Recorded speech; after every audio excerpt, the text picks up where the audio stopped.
já tem o projeto editorial da obra e já solicitou, não necessariamente já recebeu de volta o projeto gráfico, mas já solicitou o projeto gráfico, né?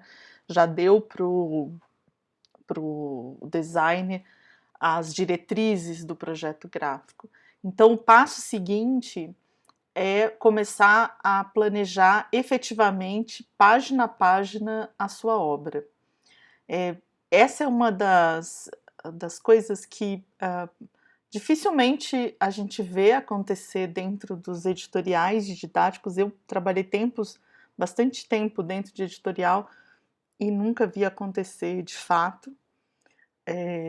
Mas já era relevante antes da introdução do livro digital universal e agora virou uma coisa assim de primeira hora, né? A gente precisa planejar a obra antes de começar a escrevê-la, porque o tempo de elaboração, de produção de figuras dos textos não verbais, ele é muito maior do que o de diagramação.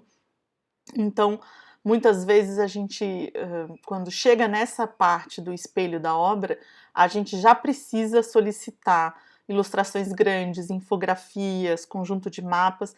A gente precisa mensurar, a gente precisa dizer para as equipes de produção qual vai ser o volume dessa produção. A gente atualmente basicamente trabalha no escuro, né?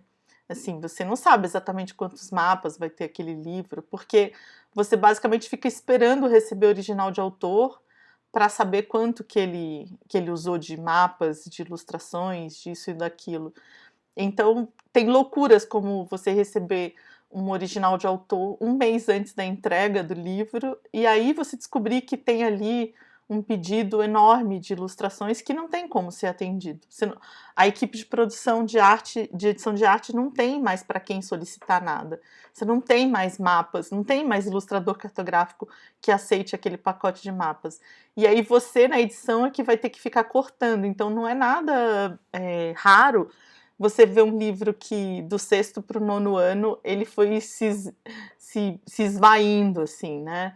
Do primeiro para o quinto ano ele foi se empobrecendo, porque o que ficou para o final para ser produzido simplesmente não tem mais condições de ser produzido. Não faz nenhum sentido, portanto, você ficar esperando o original de autor chegar para saber qual vai ser o volume de produção. A gente precisa planejar esse volume de produção. Eu vou apresentar para vocês o espelho, porque foi como eu aprendi, né? Desde que eu fui treinada para ser editora, eu uso esse recurso e uso hoje muito na minha editora. Eu já consegui fazer obras aqui em 1 mês e meio, foram 7 semanas entre conceber a obra e produzir, e isso só aconteceu porque eu uso o espelho, né? Que é esse instrumento, essa ferramenta de planejamento. Para a gente planejar a obra, a gente elabora os objetivos de aprendizagem, porque como eu já disse para vocês na aula anterior, esses objetivos de aprendizagem, eles dão o tom da obra, né? Eles reúnem ali as decisões sobre o público-alvo, sobre as condições que tem o edital, que o edital impõe para essa produção.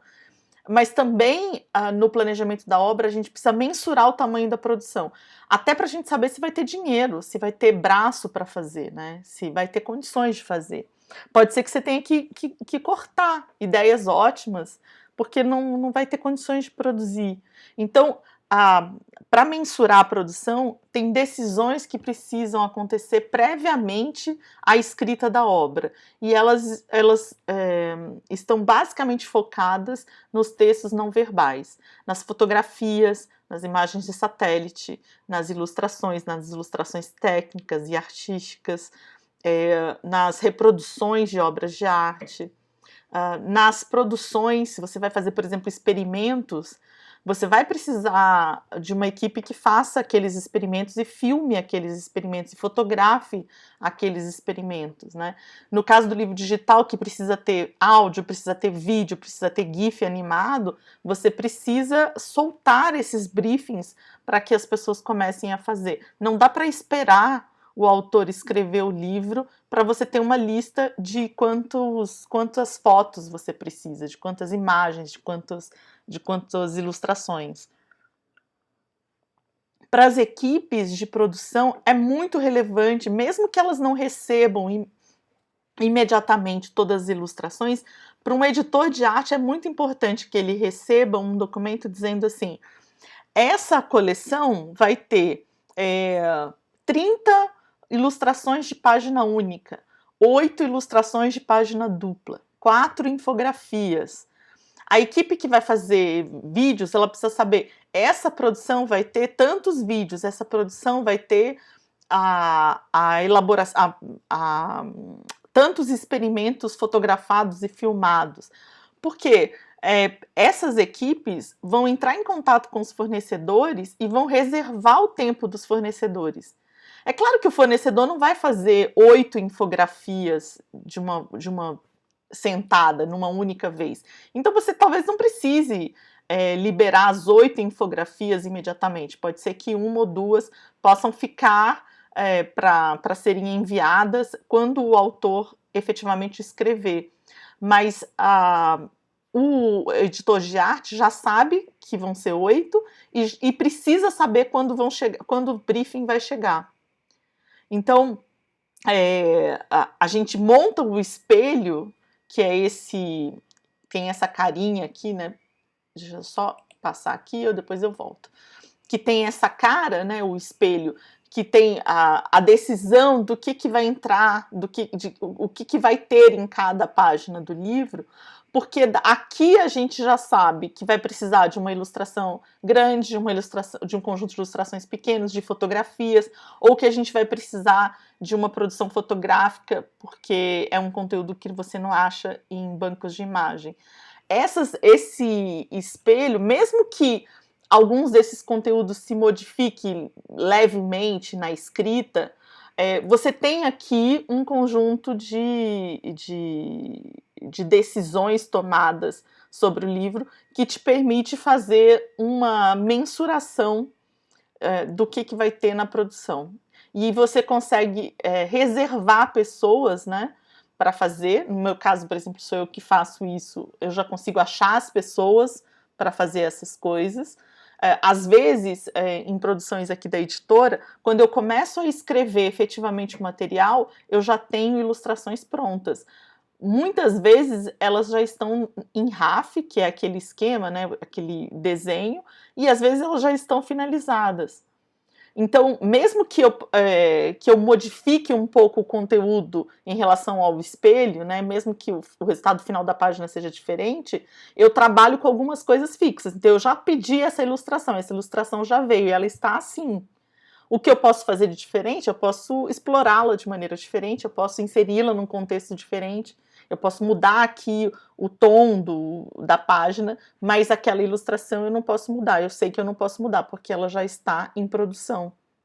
Isso, obviamente, amarra um pouco o autor, mas, por outro lado, isso libera tempo da planilha, né, do tempo de produção, para que o original seja mais bem trabalhado. Você já libera pedidos de imagens, de fotos, você já verifica se tem alguma foto que é muito difícil de ser encontrada e que, portanto, vai precisar de produção, ou, eventualmente, você já corta essa imagem se você não tem dinheiro para produção de imagens, né?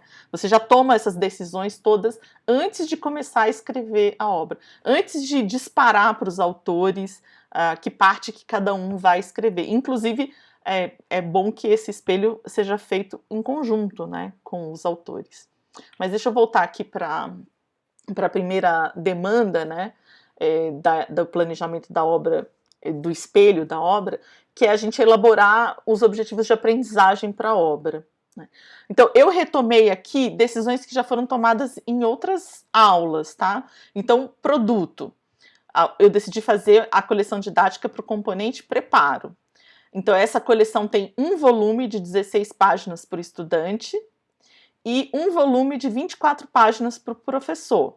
E ela é solicitada em 2 suportes, impresso e digital. Depois, o público-alvo. Eu decidi que eu vou fazer o livro para crianças, eu vou dirigir para a faixa etária crianças. Eu vou me centrar em escolas rurais dessa rede de ensino que tem escassez de equipamentos e de ingredientes para o preparo do pão de queijo. Porque eu estou contando que nessas escolas rurais tem muito saber sobre o preparo artesanal da comida. Mas eventualmente eles têm uma dificuldade com os equipamentos e com os ingredientes. Então, eles têm uma riqueza, né, de conhecimentos, de saberes, e tem uma escassez aí de equipamentos. Esse foi o recorte que eu fiz para pensar, né, o meu objetivo de aprendizagem, para pensar o meu espelho. Aí as competências e expectativas de aprendizagem é o que está lá no documento, naquela matriz curricular que eu criei para a rede Pão de Queijo. Então, as competências gerais que vão ser privilegiadas são a 6, a 1 e a 4. Também eu vou privilegiar a competência específica. E a expectativa para o componente preparo é preparar pão de queijo de forma artesanal. Então, eu preciso atender essa expectativa. Aqui, o tema contemporâneo, transversal e a prática de pesquisa são itens do edital. O edital pede que tenha um tema contemporâneo privilegiado e uma prática de pesquisa privilegiada. Eu escolhi o tema Educação Alimentar e Nutricional e a prática de pesquisa eu escolhi entrevistas. Então, lá no meu material vai ter que ter alguma coisa que subsidie entrevistas, que é como prática de pesquisa. E, por fim, os objetivos de aprendizagem que eu elaborei. Eu tenho dois objetivos: que os alunos identifiquem os ingredientes e indiquem como se dá a sua manipulação para compor a massa do pão de queijo. Então, esse é o principal, né? E que os alunos reconheçam o fazer artesanal do pão de queijo e dos seus ingredientes como saberes significativos de nossa cultura. Veja que os objetivos de aprendizagem têm muito a ver com essas decisões aqui, né? Eu estou prevendo que os alunos muito facilmente vão reconhecer o fazer artesanal, mas pode ser que não. Pode ser que nessas escolas rurais, eventualmente algum aluno valorize o ultraprocessado, né? Isso, infelizmente, às vezes acontece, né? De você ir a lugares que tem uma fartura de comida in natura e algumas pessoas valorizarem o congelado do supermercado, né? Se for esse o caso, esses alunos também vão se beneficiar, eu entendo, das situações de aprendizagem do livro, porque eles vão poder reconhecer, né, esse fazer artesanal como um saber muito significativo para a nossa cultura. Aí vem o espelho, que foi elaborado por mim. Eu agora vou explorar cada um. Então, tem itens de edital que a gente não pode escapar, a gente precisa observar, tá? Por exemplo, o frontispício tem lá no edital tudo que tem que entrar no frontispício, não pode escapar, ele tem que estar aqui. O verso do frontispício, lá no edital, é a página de crédito. Também tem lá na página de crédito o que tem que entrar: ficha bibliográfica, o nome e endereço da editora. Isso tudo está lá em edital como uma informação da qual não se pode escapar. Alguns editais pedem que a gente tenha uma carta ao aluno ou uma carta ao professor. O sumário precisa estar lá. Nesse caso aqui, o livro do estudante vai ter um sumário, o livro do professor vai ter outro, por isso que está marcado aqui. Depois, eu coloquei uma página de organização do livro que explica, né, o que são os itens, as vinhetas usadas ao longo do livro. Mas isso já não é item de edital, tá? Isso é uma coisa que eu coloquei. Se eu precisasse começar o livro aqui na página ímpar, eu já ia empurrar essa organização para outro lugar, né? Então, eu estou jogando aqui com essa organização porque eu estou tentando usar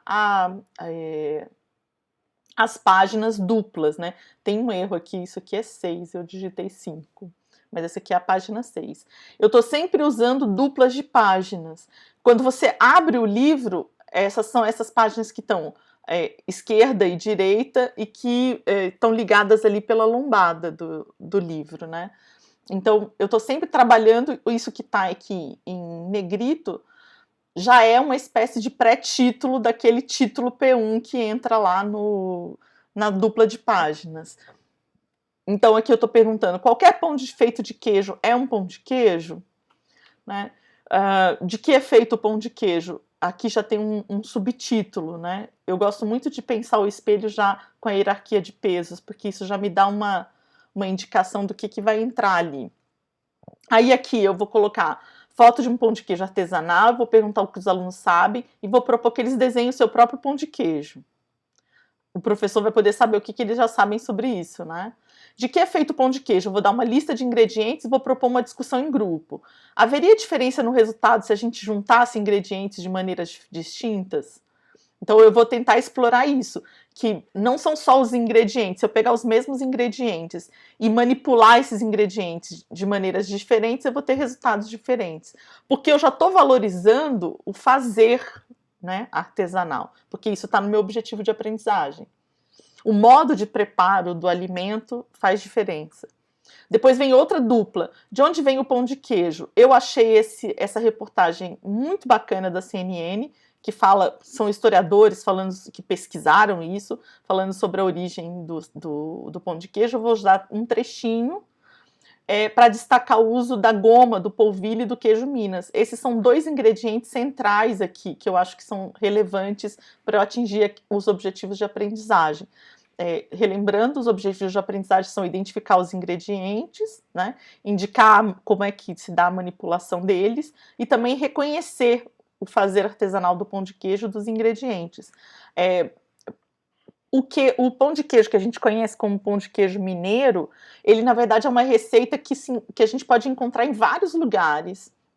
A chipa de queijo, que é bem popular aqui em São Paulo, por exemplo, é basicamente a mesma receita. O que faz a singularidade do pão de queijo é o fato de usar farinha de mandioca, que é a goma, né, o polvilho, e o fato de usar o queijo Minas, que tem um sabor bem distinguido, assim, bem singular.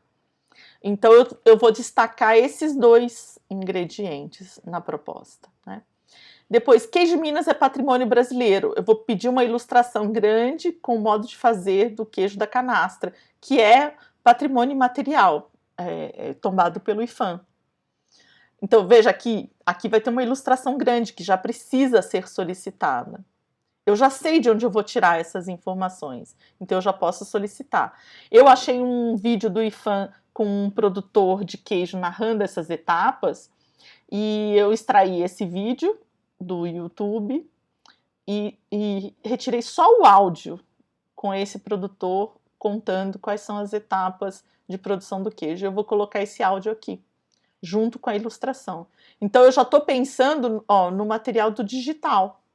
Já estou pensando as duas coisas juntas. Quando eu fui fazer a pesquisa sobre o patrimônio imaterial, eu encontrei o material do IPHAN, já achei esse vídeo do IPHAN que me serviu para fazer a ilustração, e já extraí o áudio para colocar na página do digital. Então, antes mesmo de escrever essa página, eu já fiz a pesquisa. Então, veja que tomou bastante tempo, né, fazer o espelho. Mas quando a pessoa for escrever, ela já tem a ilustração montada e já tem o áudio que vai entrar. Então, eu já tenho uma solução para essa página, né? Depois, de onde vem o seu pão de queijo? É quase a mesma pergunta anterior, então brincar com a repetição da pergunta. Aqui a gente falou temporalmente, né, da origem temporal. E aqui a gente vai falar de onde é que vem o nosso pão de queijo, né? E aí vem uma ilustração isso já está pronto, com as etapas da produção do pão de queijo, e aí vem o queijo da área rural, aí a feira livre na cidade, o vendedor de pão de queijo ali na praça da cidade, que é um diálogo com a geografia, que é um pedido do edital, que haja algum tipo de diálogo entre componentes. Então, aqui vai entrar um diálogo com a geografia, porque vai se explorar essas etapas da produção do queijo ligando o campo à cidade, mas também tem essa brincadeira de que o pão de queijo pode vir de vários lugares diferentes. que vai ser contada aqui na página ao lado, né? O pão de queijo, todo mundo vem do mesmo lugar? Então, aqui eu vou propor a entrevista. Lembra que lá na prática de pesquisa tinha que escolher uma, eu escolhi a entrevista, já pensando em colocá-la aqui. A entrevista é para a criança achar pessoas que gostem de pão de queijo e perguntar de onde é que vem o pão de queijo da pessoa. Vem da lanchonete pronto? Ela compra congelado no supermercado e assa em casa? Ou ela faz todo o pão de queijo em casa? Então, eu vou orientar as crianças para fazerem essa pergunta e depois levarem para a sala de aula essas perguntas, para eles poderem trocar dentro de sala de aula quais foram as respostas que eles encontraram, né? Então, se cada aluno entrevistar uma pessoa, eles vão ter 40 entrevistas.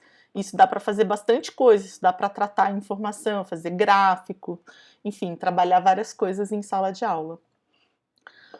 Aqui, por fim, né? Vamos fazer um pão de queijo. E aí eu vou dar a minha receita, eu tenho uma receita de família que não escalda o polvilho, não precisa, porque isso seria um problema com crianças, né? Aliás, isso é um problema para mim. Eu também não sei escaldar polvilho sem me queimar. Então é uma receita que simplesmente você mistura os ingredientes, né? E coloca para assar. Eu vou ter a intenção de explicar cada etapa com foto, então botar a foto e o texto na frente. E eu pensei num GIF animado dessas etapas para o livro digital. Então, vai ter polvilho, ovos, queijo ralado, vão entrar esses, e aí o GIF animado é aquele que as fotos vão passando meio rápido e você vai observando, né, o caminhar das coisas. Não sei se vai funcionar, porque ainda não tenho essas fotos, mas tenho a intenção aqui de ter um GIF animado. Isso daqui era algo que numa editora grande poderia virar uma produção de foto. Porque daí o fotógrafo já faria as fotos pensando no GIF animado, pensando que essas fotos iriam ser colocadas uma após a outra numa animação para explicar como é que faz pão de queijo sem precisar do texto verbal. Isso aqui seria ótimo para ter uma produção. Resolveria o livro impresso e resolveria o livro digital, né? Numa única produção você tem produtos para o impresso e para o digital. Por fim, organizando o preparo do pão de queijo, isso daqui já é uma situação de avaliação, porque eu ofereço um guia para os alunos se organizarem, né, na execução da receita, separar os ingredientes, separar as quantidades, conseguir os medidores para as quantidades, depois conseguir o lugar onde eles misturam esses ingredientes, e eu pensei em um vídeo com as instruções para assar o pão de queijo, porque pode ser que o professor não tenha nem a possibilidade de fazer os ingredientes aqui. Mas se os alunos se organizarem aqui para a execução da receita, mesmo que eles não tenham a receita, eles estão desenvolvendo, né, algumas habilidades. Mesmo que esse guia que eles vão fazer sejam os desenhos, sejam, sei lá, algum outro tipo de produção textual, ainda assim eles estão se beneficiando da atividade, né? Porque está lá no meu público-alvo que talvez a escola não tenha os equipamentos e ingredientes para fazer o pão de queijo, né? Então o vídeo ajudaria nisso, né? Que a parte mais, o segredo, né? O pulo do gato do pão de queijo é assar, porque muitas vezes a receita tá boa, os ingredientes são ótimos, mas na hora de assar coloca no forno frio e aí a massa sola, né? Depois vem as referências bibliográficas, e aí vem um material que é de recortar, que vem aqui no final, entra aqui na página ímpar, porque no verso dessa página também vai ser recortado, né? Que é o gabarito de resposta da atividade da página 10. Essa página 10 aqui tem uma ilustração dessas etapas da produção do pão de queijo. A gente pergunta para o aluno, quais são as etapas? Marque aí na ilustração. E aí depois ele recorta esse gabarito, coloca em cima da ilustração e aí tem a resposta. Então isso daqui é de recortar para ele colar aqui em cima da página 10 e descobrir a resposta da atividade. Aqui na 16 acabou o livro do estudante, tá? Mas por que eu estou continuando? Porque a gente concebe livro do estudante e livro do professor junto. A gente não concebe separado. É ruim conceber separado. Então, aqui na página 17 eu estou prevendo uma carta ao professor, porque aqui tem a carta ao aluno, então aqui entra do professor. Depois eu previ 2 páginas para atender os itens do edital. Então, abordagem teórico-metodológica, o quadro de competências e expectativas, os objetivos de aprendizagem e a relação deles com as propostas de situação de aprendizagem, né, o que apareceu lá no livro do estudante, discutir avaliação e propor ações para observar se os alunos atingiram os objetivos, oferecer um quadro para acompanhamento da aprendizagem e incluir um plano de desenvolvimento, que a gente indica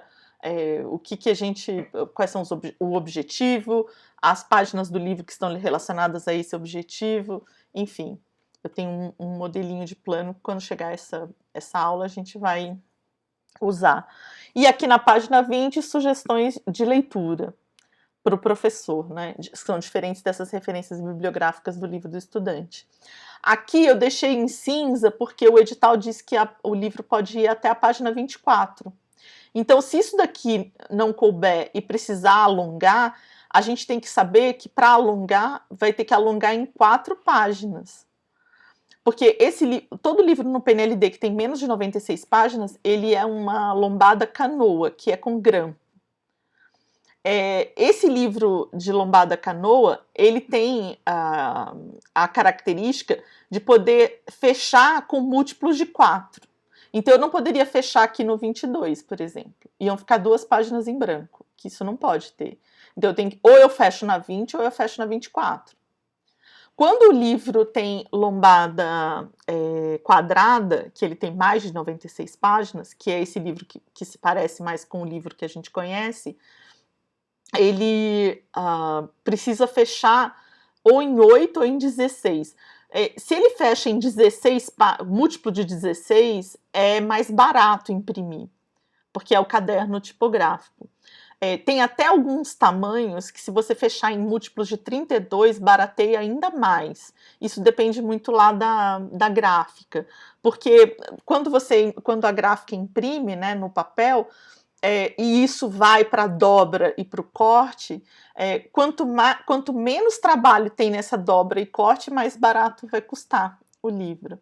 Então, às vezes, tem editoras que pedem para a gente fechar em múltiplos de 16. Já tem editora que não, que deixa fechar com um caderno de 8, né? O último caderno com 8 páginas. Então, essa é uma coisa que precisa saber qual é a diretriz da empresa. No meu caso, eu sempre tento múltiplos de 32, se eu não consigo múltiplos de 16, nunca fechei com o caderno de 8, é muito mais caro. Na gráfica, e no caso da lombada canoa, se tem a possibilidade de fechar com até 96 páginas, eu prefiro cortar o livro e ele ficar com menos de 96 do que com um tamanho maior, porque, e tem uma razão, né, porque quando você trabalha com a lombada canoa, o aluno, quando ele abre o livro, ele abre completamente o livro. Então, para mim, por exemplo, que eu uso bastante mapa grande e ilustrações que às vezes precisam estar em 2 páginas, o fato de você abrir o livro e ele abrir completamente é bastante útil, né? Então, vocês precisam pensar nisso também. Se você quer fazer, por exemplo, um pop-up que o aluno recorta lá no final do livro e cola na página, se isso for uma lombada quadrada, você tem que pensar que esse livro não vai abrir completamente. E que você não tem muito controle sobre o quanto ele vai abrir, o quanto vai comer ali na lombada central, né? Tudo isso precisa ser pensado, e o lugar certo para pensar nisso é na elaboração do espelho. Você já toma aqui decisões na elaboração do espelho. Embora eu tenha deixado aqui marcado, né, os 4 páginas, para o caso de eu precisar avançar com esse manual do professor. Nesse caso aqui, o manual é em U. Então, no livro do professor, cada vez que eu reproduzir essa página do estudante, vai ter um espaço do lado, assim, na página, para eu fazer as orientações da página. Por isso que o manual propriamente dito, ele ficou bem pequeno, né?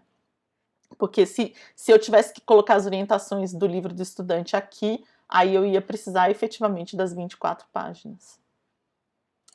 Por fim, mas não menos importante, eu queria mostrar para vocês o fluxo da produção, porque esse espelho, esse levantamento que a gente faz, né, da quantidade de material, tudo, ele interfere muito no fluxo da produção.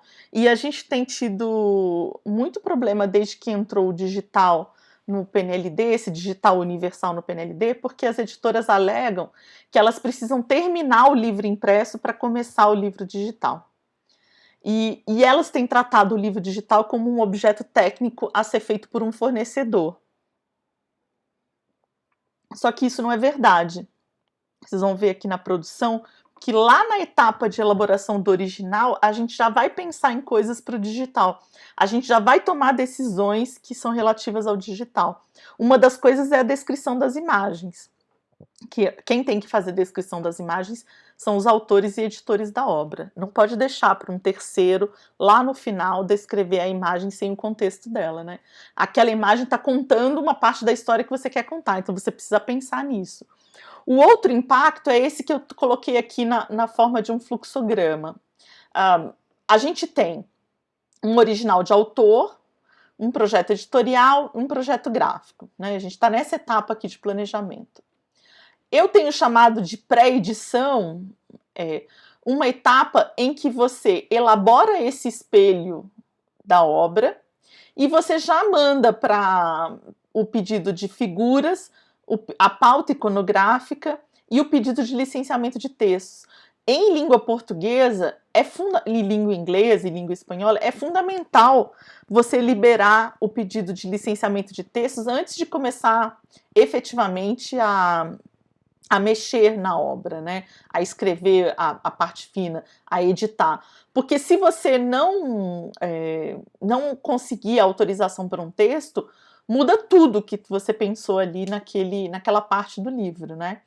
Então, essa pré-edição ela pode ser feita em cima de um original de autor, se o autor já escreveu o livro, que é uma dessas situações super difíceis de acontecer. Mas essa pré-edição também pode ser feita em cima de um espelho da obra. Então, o autor sozinho, ou com o editor, ou o grupo de autores daquela coleção, se forem mais pessoas, né, mais de uma pessoa escrevendo a coleção, elas sentam juntas, elas elaboram um espelho da obra. E a partir desse espelho da obra, já se faz uma pré-edição, que seria enviar os pedidos de figura, de pauta iconográfica e de licenciamento de textos. Aí, pode-se mandar de volta para o autor, né, esse espelho, para que ele faça, enfim, a escrita do livro.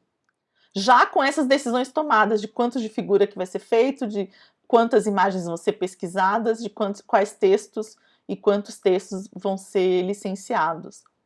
Então, quando chegar esse original final, né, esse original efetivamente agora escrito, que não é mais um espelho só, mas que são as páginas escritas, esse original vai para a edição, aí da edição vai para a preparação, né, aí volta da preparação para avaliação editorial. Então, veja, tem um tempo aqui que está correndo.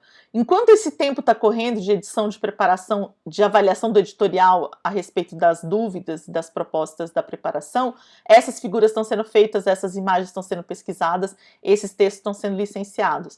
Quando essas decisões, por exemplo, dos licenciamentos de textos chegam para o original de texto, você pode ser que precise voltar para o original de autor, para o autor rever se algum texto caiu e não pôde ser licenciado, se alguma imagem não pôde ser pesquisada, se alguma figura de muito difícil ou muito cara está fora do orçamento, você tem aqui no original de texto a possibilidade de ele voltar para o autor, ou simplesmente o editor toma essa decisão, faz esse ajuste no original de texto. Então, você tem aqui uma etapa de planejamento em que você já começou a produzir os textos não verbais e a pedir as autorizações dos textos verbais, mas você ainda não está na etapa de preparação. O que tem sido feito agora é que espera-se a preparação do texto ficar pronto para liberar esses pedidos de figuras, de pesquisa de imagem. Isso é um erro. Todo esse tempo entre o autor escrever o original, você pré-editar, devolver para o autor, depois você editar, preparar, você avaliar, você receber as respostas do licenciamento de texto. Enquanto esse tempo está correndo, essa produção já tem que estar acontecendo. Aqui não tá colocado, mas também elaborar vídeos, elaborar os áudios do produto digital. Tudo isso já pode começar a ser feito a partir da decisão que foi tomada no espelho da obra. Aí, né, as figuras começam a ser feitas. As figuras têm um ciclo próprio delas. Elas vão para a edição de arte, aí a arte manda uma prova de figura, às vezes é um RAF, às vezes é finalizado. Algumas editoras mandam para revisão, outras não, só para o editorial. Volta para o editorial avaliar a prova, para avaliar a revisão, e aí a figura fica pronta. Aqui na pauta iconográfica também tem um ciclo. A pauta chega na iconografia, a iconografia faz a pesquisa iconográfica, manda opções para os autores e editores, autor e editor escolhem as imagens, aí a iconografia compra o licenciamento dessas imagens, recebe esses arquivos em alta resolução, manda para a equipe de tratamento de imagens, a equipe de tratamento de imagens vai fazer o tratamento para livro impresso e o tratamento para livro digital. Quando chegar a aula sobre o tratamento de imagens, a gente vai fazer isso, né? Quais são as características de cada um. Aí as imagens estão prontas, né? Aqui o licenciamento de textos é uma coisa mais próxima do editorial, né? Um ciclo mais próximo. A equipe de licenciamento informa o editorial se conseguiu ou não conseguiu, ou se conseguiu e é caro e não cabe no orçamento, enfim. E essas decisões vão sendo tomadas uma a uma. Quando as figuras estão prontas, as imagens estão prontas, aí sim você tem um original de texto completo. Por quê? Se houver mudanças aqui nas figuras, se houver ajustes nas figuras que implicam ajuste no texto, você já faz esse ajuste no texto. É muito comum, por exemplo, você pedir para fazer um mapa, o autor não olhar direito o mapa que foi feito e o mapa está contradizendo o texto verbal. O texto está dizendo uma coisa e o mapa está dizendo outra. A ilustração está dizendo uma coisa e o texto está dizendo outra. Com a figura pronta, você vem aqui no original de texto e faz os ajustes de texto. Você insere os créditos dos ilustradores que fizeram as figuras. Com as imagens escolhidas e tratadas, você insere aqui no original de texto a legenda da imagem e você insere o crédito da imagem. Hoje, basicamente, o original sai aqui dessa etapa de preparação, de avaliação editorial e já segue para a diagramação. E essas informações e esses ajustes e essas mudanças são feitas em prova. E isso atrapalha a produção do digital. Isso impede que a produção do digital seja efetiva. Independentemente de qual vai ser a solução do digital. Você precisa ter um original de texto completo para poder enviar para a diagramação e para poder enviar para a produção do livro digital. Você tem tudo isso pronto, então você tem as figuras prontas, as imagens prontas e o original de texto completo. Aí o diagramador pode realmente diagramar a página. Porque hoje tem P0, por exemplo, que é a prova 0, que não tem nenhuma imagem, nenhuma figura. O diagramador monta uma página fictícia, porque se ele não tem a imagem e a figura, o que ele pode fazer é imaginar aquela página. Depois, quando a figura chega, ele tem que rediagramar, porque quando a figura entra, efetivamente é que ele vai ver se aquilo está funcionando ou não está funcionando. Então, o diagramador tem dois trabalhos, né? Porque como demora, o original de texto é liberado para o diagramador e só depois é que vai liberar pedido de figura e pedido de pauta, o diagramador fica às vezes semanas com esse original de texto na mão sem ter nenhuma figura, nenhuma imagem para poder diagramar a página. Isso é um grande erro. Então a gente precisa ter um original completo com legenda, com crédito, com os ajustes de figuras, com tudo pronto para enviar para a diagramação. O diagramador tem que receber esses 3 documentos prontos. Aí, na minha visão, numa editora grande, não é o que acontece na minha editora, mas numa editora grande, pode ter um ciclo de prova antes de começar a fazer o digital. Então, o diagramador diagrama, faz a prova do livro, manda para revisão pede ajustes, o editorial avalia esses ajustes, aprova, desaprova e devolve para a diagramação. Quando fizer esse ciclo de revisão, já pode mandar para o digital. Então, você já manda para a edição de HTML o quê? O InDesign desse livro, que tem a prova, mas também o original de texto. Por isso que essa revisão aqui precisa acontecer na prova do livro e no original de texto. Eu não achei um jeito aqui de indicar isso, ficou muito confuso, então eu deixei assim. Por que que isso precisa acontecer? Porque na edição de HTML tem coisas que não entram, que estão aqui no InDesign. A gente vai ver isso com mais detalhes na etapa de produção. Por exemplo, crédito de imagem é uma lista no final do livro digital. Os links, tem uma lista no final do livro digital dizendo qual é o link original e qual é o link encurtado. Essas coisas são muito difíceis de você fazer no InDesign. É muito mais fácil você fazer com o original de texto. Então, a edição de HTML deveria receber o original de texto completo. E se precisar do InDesign, depende de qual é a solução que esse HTML, que esse fornecedor tem, né? Eu faço pedindo para o InDesign gerar um HTML e eu edito esse HTML. Mas, enfim, tem diferentes formas de fazer. Tem empresas com robôs que, enfim, fazem isso de uma maneira mais rápida. Aí na edição de HTML também tem a prova do livro, porque o revisor não vai ficar olhando, não deveria ficar olhando se tem um porém e trocando porém por no entanto. O revisor da prova do livro digital vai ver coisas diferentes, se está tudo funcionando, se os vídeos entraram completos, os áudios, se o que se espera de interação realmente funcionou. Então, essa prova do livro digital segue para revisão, segue depois para o editorial e volta para a edição de HTML. Aí, depois que teve esse primeiro ciclo aqui de prova do livro, a gente não deveria ter mais alteração no material. Voltar para a segunda prova aqui do livro impresso é simplesmente para o revisor ver se as alterações que foram pedidas foram feitas. É cotejo das emendas, só. Não deveria ter isso que tem e que é muito da cultura de didático, de ficar editando em prova, de ficar mudando, revisor que fica olhando se usou através e mudando por meio de... Não.